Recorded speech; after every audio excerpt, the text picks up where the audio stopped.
Greetings, ladies and gentlemen. Welcome, friends. This is Stan for Interesting Ideas. Hey, I have a question. Do you believe that your dreams really can mean something? All of those crazy things that seemingly we have sometimes, like the interpretation of dreams. I don't know how I feel about that, but I'm wondering because I had a really bad dream the other day, and I'm going to tell you about it because I'd like to know what you think about it and perhaps about your own dreams. I'd love to hear your stories about that. So that's what I'm going to do today. Also, I just found out that the Beatles are coming back with a new song. Yeah, just exactly what I expected when I talk about artificial intelligence. We'll talk about that. And just a brief comment, what I discovered about the way the Donald Trump thing is going, and I have a little bit of an insight into that might be helpful. But again, remember, my favorite radio station is We Don't Know That.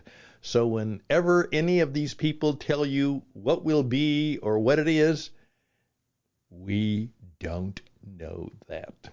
So what will be, and we'll see. I'm Stan Houston. The program is Interesting Ideas, and it's just for you, and it starts right now.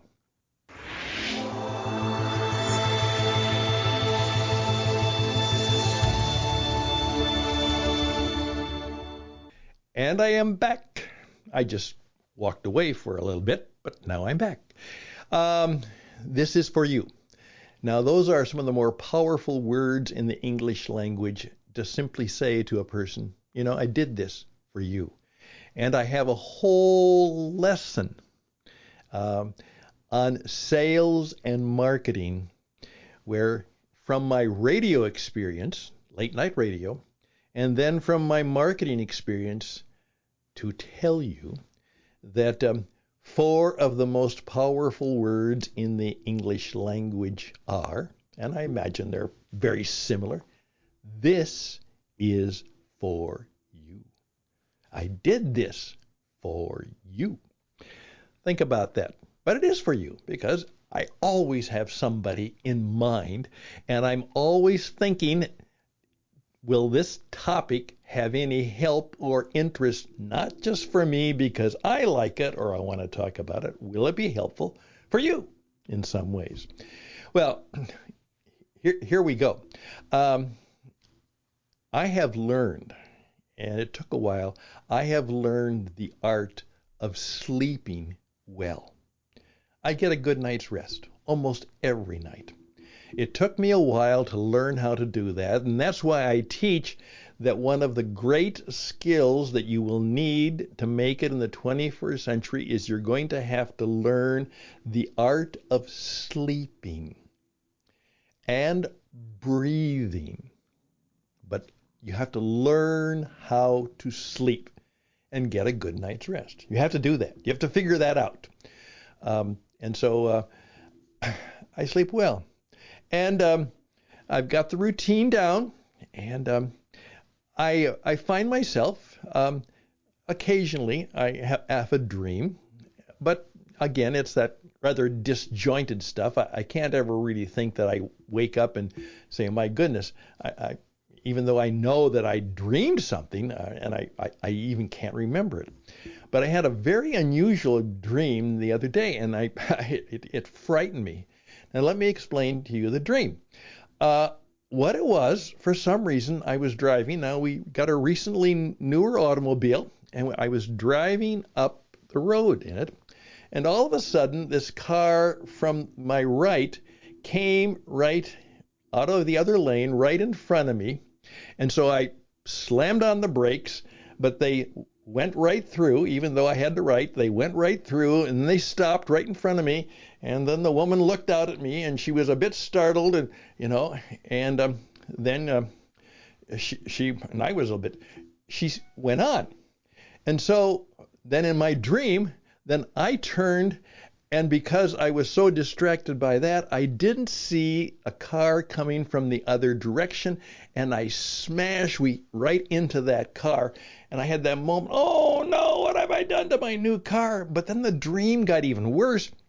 Because in the dream then, not only did I slide off, but the car went in and it hit a little boy on a bicycle and threw him right up against a wall of a building. And then I looked at it, and not only was my car, the boy was lying in it. He was obviously badly hurt or dead. That was my dream. And then I woke up, and I was shaking, But oh, was I relieved. I remember it was just a dream. And so I was fine. I got up. It was about my 4:45 getting up time. And boy, did I say a prayer. I said, oh, thank you, God. This was just a dream. But I hope some of you who have some of those feelings are understanding how I was feeling. Oh, it was just a dream. Can you imagine what it would be like if that had actually happened to me? And of course, I know that it could. And things like that happen to people a lot. And it obviously not only wrecks cars, it wrecks lives, it wrecks all kinds of things. It's just something that could easily happen and, of course, could be easily avoided. Look both ways. There we go. Now, that was the dream. I'd love to hear from you about any kind of dreams that you've had. Now, then I sat down, and when my wife finally got up, I shared it with her.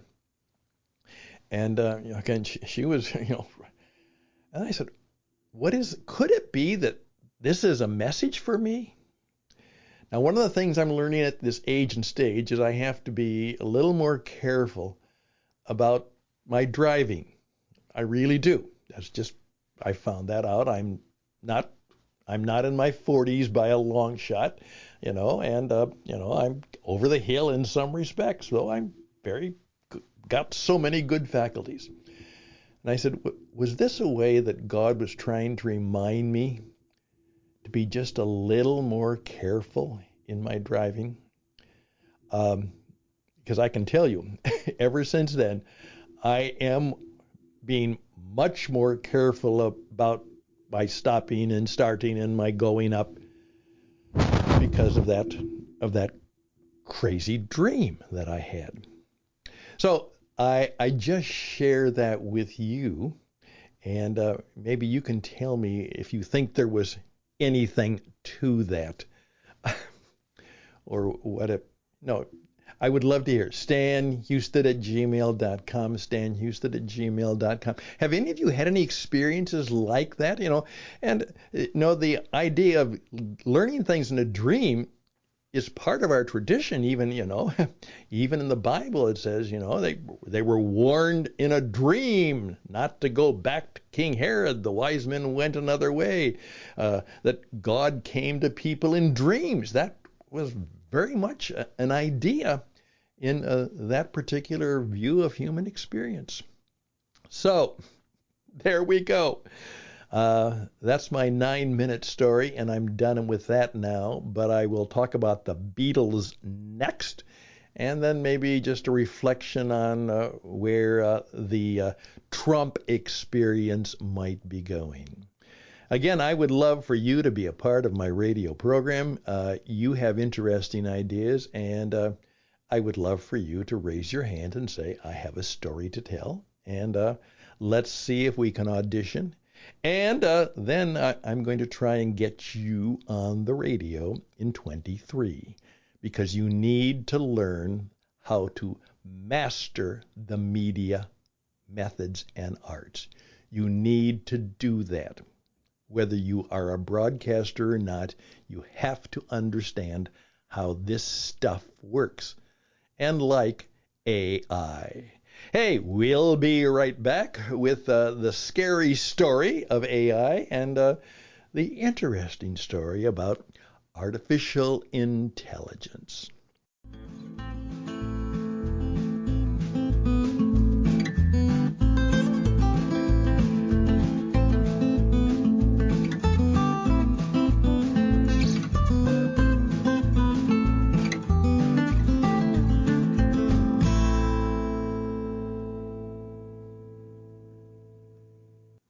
Of course, it's already happening, and on the news just the other day, a woman from Arizona testified about, because we knew this was going to happen. She gets this call, and it's her daughter is on the line, and she's been kidnapped, and the kidnappers are telling her, and she is telling her mother that unless she comes up with $1 million, they're going to hurt her. So you better do that. Well, is it real? Well, the point is, as she said, it was her. It sounded just like her. There was no question. It was her. Well,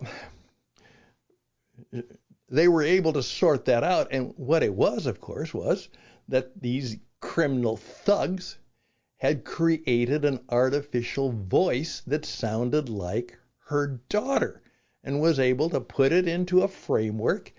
And there it goes. And I've told you, how many times have I said this on the radio? They're going to be able to create your voice, the voice of someone else, and they're going to be able to make it say whatever you want it to say, and you will probably not be able to tell it. Already, there are podcasts being made by robots. And they can sound, however they want. I mean, I could have John Wayne come back and be a guest on my program, and it would sound just like John Wayne, better than any impersonator. That's what this can do. And so now how are we going to deal with that? How are we going to deal with the fact that criminals and thugs and evildoers always use technology in terrible ways? That's always been true. And we have to do it anyhow. All right? So that was an interesting story. And again, what do we do about that? But then it was announced that those of us who loved the Beatles, and hey, John Lennon, he's going to be back for an album with the Beatles. Of course, you know what it is. And it's going to be fun. It's going to be great. That supposedly they're going to take the voice of John Lennon, and I don't know if they're going to get George Harrison involved too, but it doesn't necessarily have to be because he wasn't always singing. It was basically John and Paul who did most of the actual vocalizing in the album. And they're going to have a new song by the Beatles with John Lennon and Paul. We'll see. Oh, that'll be fun. But you see what is happening. It's not real. It's fake. Now, here's the thing that you will discover eventually is it will be great. It will be perfect, except it will have a certain lack of the human touch. And many of you may know the story that, in effect, John Lennon, in one of his most famous songs, didn't get it quite right. And maybe you can tell me if you know what song. I won't tell you which song, but it is one of the ones we love by the Beatles. It was recording it in a studio, and literally they recorded, at that time, they recorded the whole album in one day at a studio in London. Now the programs take months of production, and they have the music, and then they mix it with the voices. But that's not how they did it. They sat there in the studio, and they had their drums, and they had their microphones, and they had their guitars, and they played this song, they played that song, they played this song, and the guy said, "Great, we got an album." Well, the last song, his voice began to give out, and you can hear it slightly, but and he said, "We're done." He said, "We're not going to do it over." And it's imperfect, but it was real, and they sent it out, and it became one of the smash hits. Do you know what song that is? It was one take, and it wasn't perfect. It wasn't the best, but they played it anyhow, and it became one of the best-selling songs. So that human touch, even in the imperfection, can actually make something better and greater. Robots cannot duplicate a creative, emotional, and spiritual human being. Can't be done. And that's an interesting idea. I'm Stan Houston, and these are interesting ideas. I have one final, because I ran out of time, because I won't go over 20 minutes, and I'm already at 15:44 right now. Hey, I'll be back.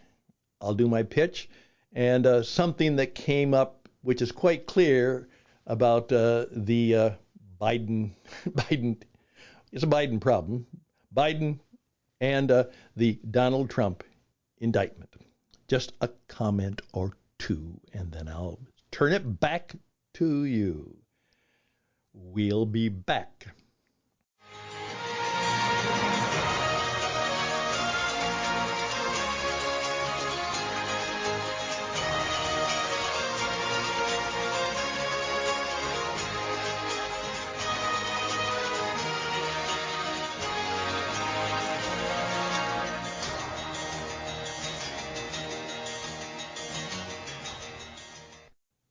As most people in America know in the news, and it's obviously around the world, that's right, former President Trump was formally indicted and arraigned for a series of charges that supposedly are espionage and keeping of presidential records. Then, after he was indicted, he stopped off at a cafe in Miami, a very well-known Cuban cafe, and had a prayer, and they sang happy birthday, and he bought everybody lunch. And then he got back on his airplane, and around 9 o'clock, he gave quite a significant talk to his people there. And whether you like him or not, he did a great job. He did a good job. And he didn't criticize any witness. He wasn't supposed to say anything nasty about the witness. He let the prosecutor have it, which of course he's free to do. And he gave his side of the story. And he did a very good job. What came through is, no, there's very little chance that they will get much of or any conviction that will stand up. That's very rare. What we're going to learn, I think, is that those people who want to stop Trump, they're going to have to stomp Trump at the ballot box. He's not going to go to jail, and he's not going to be truly convicted of anything of serious consequence. And of course, Mr. Biden is also in trouble because he basically did the same thing that they're accusing Trump of doing. And he also has to deal with the fact that now they're accusing him of bribery pretty significantly. And boy, it will be a messy, messy time. And my line to you is very simple. In the midst of messy times, don't you make your own mess. Don't you be messy. This is a time for confidence, clarity, conviction, and spirit strength. That's what you will need more and more. And part of my business and part of my work is to help you be that kind of a person. I'm Stan Houston. Reach me at stanhouston@gmail.com. stanhouston@gmail.com. The 20 minutes is up. Thank you so much. Bye for now.